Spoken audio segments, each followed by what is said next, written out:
Mesdames, Mesdemoiselles et Messieurs, merci de choisir la télévision en Nasr 24 pour vous informer. Bienvenue au compte de ce journal. Le président de transition, président de la République, chef de l'État, général Mohamed Idriss Déby Itno, a reçu en audience ce 15 décembre 2022 à Washington une délégation du National Democratic Institute NDI dirigée par M. Christophe Fominio, associé principal et directeur régional des programmes Afrique centrale et occidentale.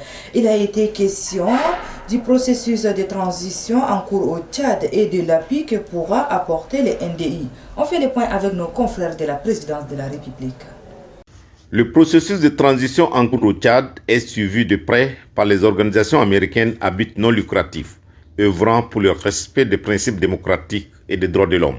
Le séjour à Washington du président de transition, général Mohamed Idriss Déby Itno, est pour ces organisations, dont le National Democratic Institute, l'occasion de s'abreuver à la source sur les avancées ainsi que les perspectives de ce processus. Déjà convaincu de la marche de la transition au Tchad au regard de la position de l'administration américaine qui juge positif le processus, en invitant le président de transition à ce deuxième sommet États-Unis-Afrique, Christopher Fominio, et sa suite ont reconnu au général Mohamed Idriss Déby Itno tous ses mérites dans la bonne marche de cette transition.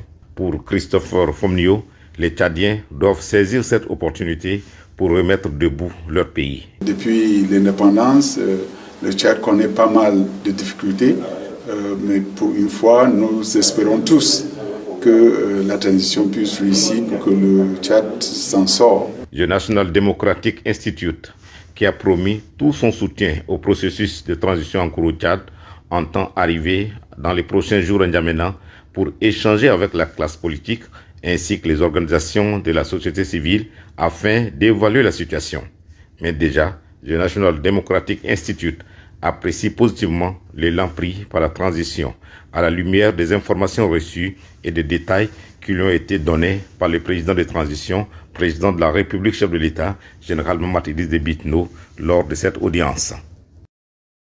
Toujours à Washington, aux États-Unis d'Amérique, le ministre des Finances, du Budget et des Comptes publics, Tahir Hamid Guilin, qui était aux côtés du chef de l'État pendant cette visite au Fonds monétaire international FMI, parle des échanges très fructueux entre le chef de l'État, général Mohamed Idriss Déby Itno, et la directrice générale de FMI, Kristalina Georgieva.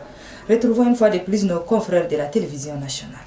Les Acadiens et la DG du FMI se sont félicités de la bonne marche de la transition politique au Tchad, de l'évolution de notre économie, des efforts accomplis par le Tchad pour maintenir notre économie à flot et les finances publiques dans une bonne dynamique.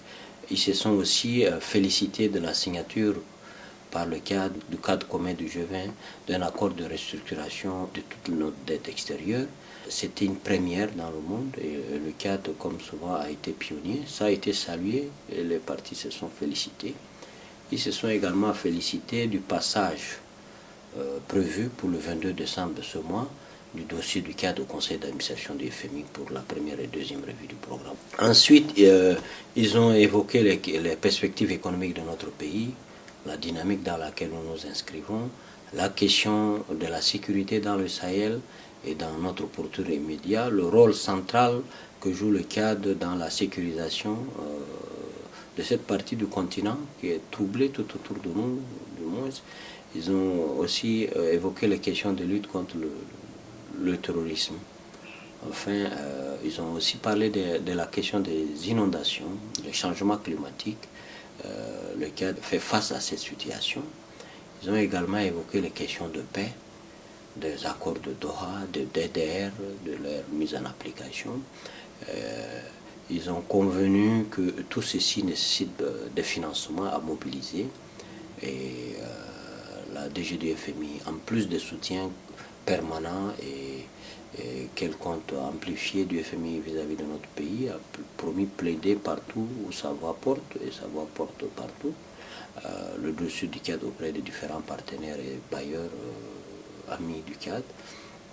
Ils ont convenu que nous continuions dans la même dynamique de réforme, de bonne gestion, de maintien de nos équilibres pour que l'économie se porte bien. et qu'on réponde davantage aux sollicitations des populations en matière d'éducation, d'eau, de santé, de désenclavement, de lutte contre les inondations, de lutte contre l'insécurité globalement et de l'insécurité alimentaire. Sur tous ces sujets, il y a une identité de vue, ce qui est à saluer. Et à la fin, Madame Kristalina a évoqué aussi beaucoup de bons souvenirs qu'elle a du Tchad, de sa visite à N'Djamena, de son passage à Mao dans le Kanem, et de tout ce qu'elle a gardé comme souvenir du Tchad. Le chef de l'État l'a invité à s'y rendre, elle a promis s'y rendre à une prochaine. Placée sous la tutelle du ministère de la Défense, la gendarmerie nationale passe désormais sous l'autorité du ministère de la Sécurité publique et de l'immigration. La cérémonie de passation des charges a eu lieu ce 15 décembre 2022 à la direction générale de la gendarmerie nationale. Et c'est le ministre des Armées, des anciens combattants et victimes des guerres, Daoud Yahya Abdelkerim, qui a présidé la cérémonie en présence de plusieurs personnalités.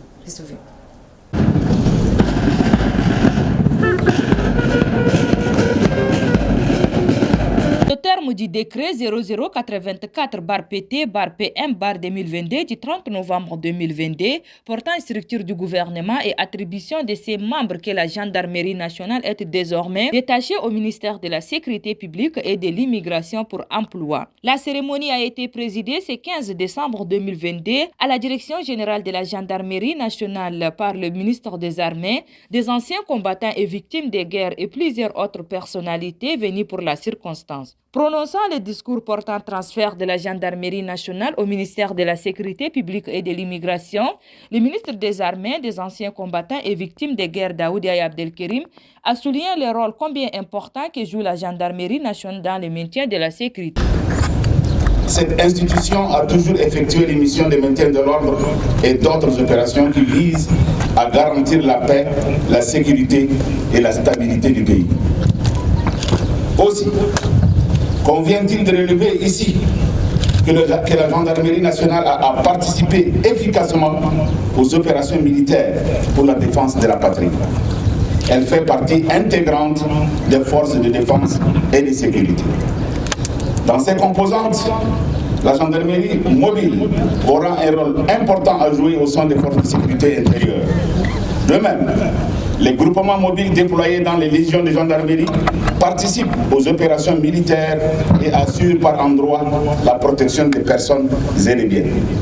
Très ému de la responsabilité placée sous sa tutelle, le ministre de la Sécurité publique et de l'immigration, général Idriss Dokoni Adiker, a rassuré sa confiance et celle des plus hautes autorités à accompagner la gendarmerie nationale dans le maintien et le rétablissement de l'ordre public. Dans cette phase de transition qui vient de commencer, la mission principale des forces de sécurité intérieure est celle de permettre à la population de vaquer paisiblement à ses occupations par un combat toujours sans relâche contre le terrorisme, la délinquance, l'insécurité et toutes les atteintes à nos pactes républicains dans un système d'action et dans un système où toutes les synergies seront mises ensemble. Vous avez notre confiance, celle du Premier ministre et celle du Président de la République.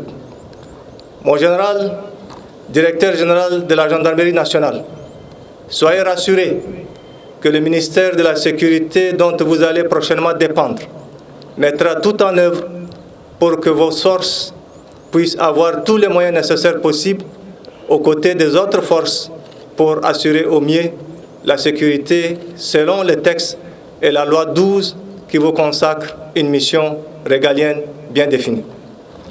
Un gigantesque défilé militaire a mis terme à la cérémonie. Et puis le directeur national de la Banque des États de l'Afrique centrale, BAC, Idriss Ahmed Idriss, a animé ce 16 décembre 2022 une conférence de presse au siège même de la Banque centrale, une conférence relative à la mise en circulation de la nouvelle gamme de billets ce 15 décembre 2022. Le récit de Mohamed Toukour.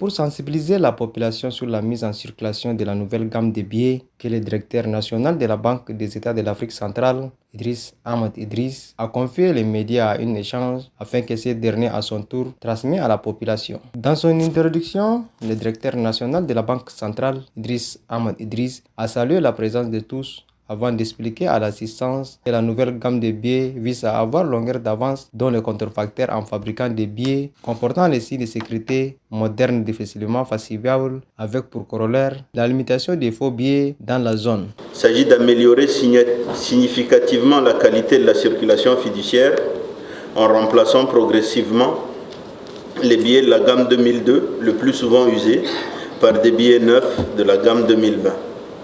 Cette nouvelle gamme est à l'identique de la gamme 2002, actuellement en circulation. Elle sera composée de 5 coupures, à savoir les 500 francs, les 1000 francs, les 2000 francs, les 5000 francs et les 10 000 francs CFA. Cette nouvelle gamme de billets est plus compacte, plus moderne et donc mieux sécurisée. Elle consacre, comme vous l'avez vu dans le film, le principe d'homogénéité des signes monétaires et l'intégration sous-régionale au recto de toutes les dénominations. Elle valorise à travers des iconographies au verso tous les vecteurs de l'émergence de la CEMAC que sont l'éducation, la santé, l'agriculture moderne ainsi que les thématiques sociétales de l'heure que sont la protection de l'environnement et la place de la femme dans la société. Après la présentation des billets, plusieurs questions ont été abordées, notamment la question de l'expiration de l'ancienne gamme de billets 2002. Le directeur national de la Banque des États de l'Afrique centrale, Idriss Ahmed Idriss, répond. Il convient également de rappeler que s'agissant des billets de la gamme 2002 actuellement en circulation,